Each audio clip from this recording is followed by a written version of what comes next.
Pasuk Zayin, parshas Vayishlach.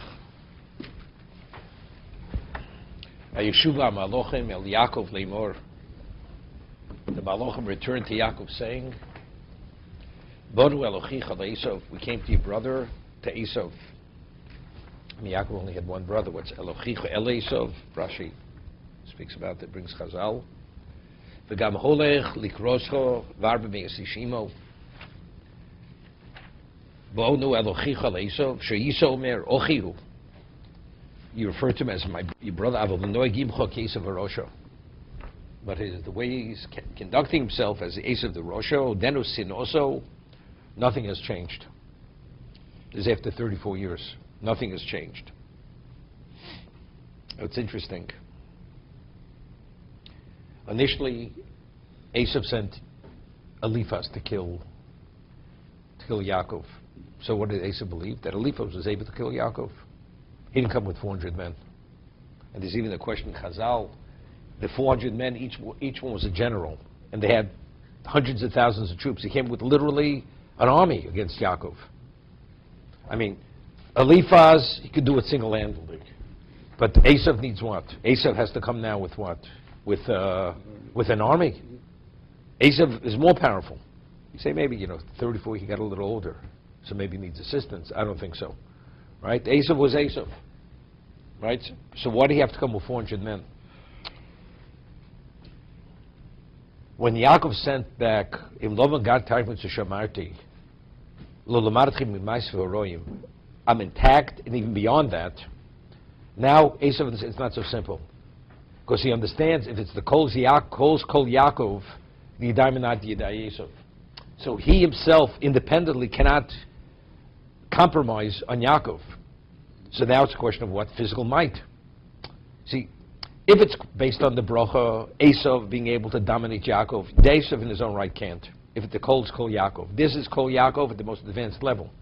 Because he already sent him the message, Em Lavan Garti Taimit Shamarti, that despite being in the house of Lavan, I'm what?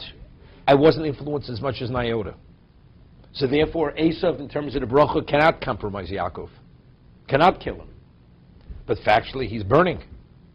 So what is he coming? He's coming 400 men, or these are generals, to destroy him.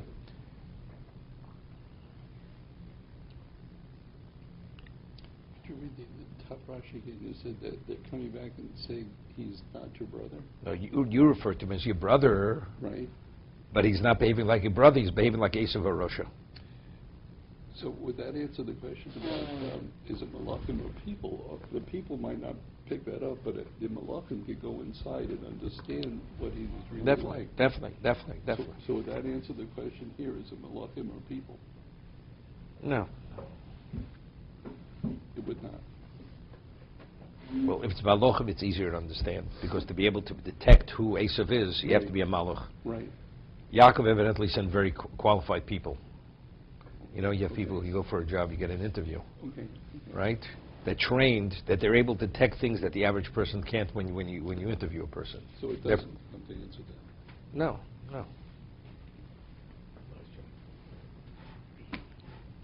So when Yaakov hears this, it says, Vayiro Yaakov Ma'od. Very much. He was very frightened. Vayetzel, and he was pained.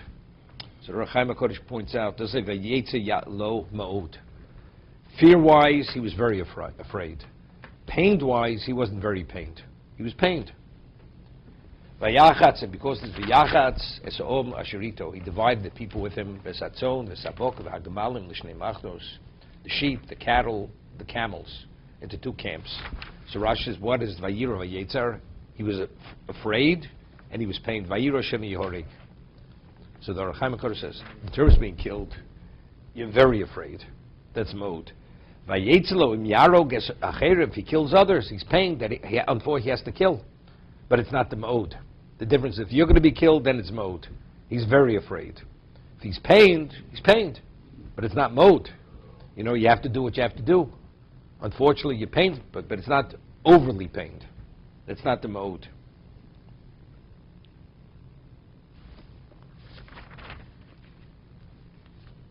Vayomer. Im yovo Esav el machna achas viko. Esav comes and he smites one of the camps. Voyamachna nishal lefleto. The additional camp will be for that'll be. How does he say fleto? How does he translate it? Refuge. Okay. Even though over here it's not refuge, I mean that'll be left over. It'll be a remnant. We'll just go to second Rashi because we have tomorrow. Voya machna initial flate al korcho. Meaning, he's saying with definite. Maybe Esav will smite both. Al korcho. Ki Elohim imo. He says because I will physically battle him. His kanatzmu shloshet dvorim. He prepared himself in three areas: ledoro, letfilu, lemechomo. The gift, the tefillah, the supplication, and war. Ledoran v'tavar amidcho alponov. Tefillah eloki avi Avrom lemuchoma v'yamach nishel lefleito. It's interesting. We're saying he fought. He says, "I will fight him." When Yaakov later fought the angel, they were physically fighting, but it wasn't only physical might. It was much more than could you physical might against an angel who's spiritual. It's not it's not a match, right? So of course we're talking about it had to do with his spiritual dimension. Okay, so when he says Al Korcho, I will fight him, and as a result of that, it's a battle of good and evil here. Yaakov and Esav is just not physical might against one another. It's literally we're talking about it's good and evil. So if Yaakov himself doesn't have any deficiency in his spirituality, he's going to vanquish Esav. With the Malach, he was harmed. He was injured. Which was an indication of something. There was something there, and that's what he was able to injure him. Otherwise, he wouldn't have been able to injure him, Yaakov. So it's interesting. We find that when Yaakov gave the bracha to Yosef, Ephraim, and Menashe, he says he switched his hands. He put his right hand on Ephraim and his left hand on Menashe. He switched his hands. When Yosef saw it, he realized he was upset. He thought his father made a mistake, so he tried to lift his father's hand. Yeah? He tried to lift his father's hand. So the Medrash says, if you take a look at the Medrash Tanchuma, when he tried to lift his hand, he says, do you think you could lift that hand? He says, the hand that smashed the Malach, that's the word. The hand that smashed the Malach, do you think you could lift that hand? If I want my hand to be there, there's no way you could move that hand. That's how secure and permanent that hand is there. You know, Yaakov already it was right before he was dying. Well, what do you mean? Could you lift a hand? He smashed the Malach. What did he smash the Malach? Just with a physical hand? What was behind that hand? Everything that Yaakov stood for. Right?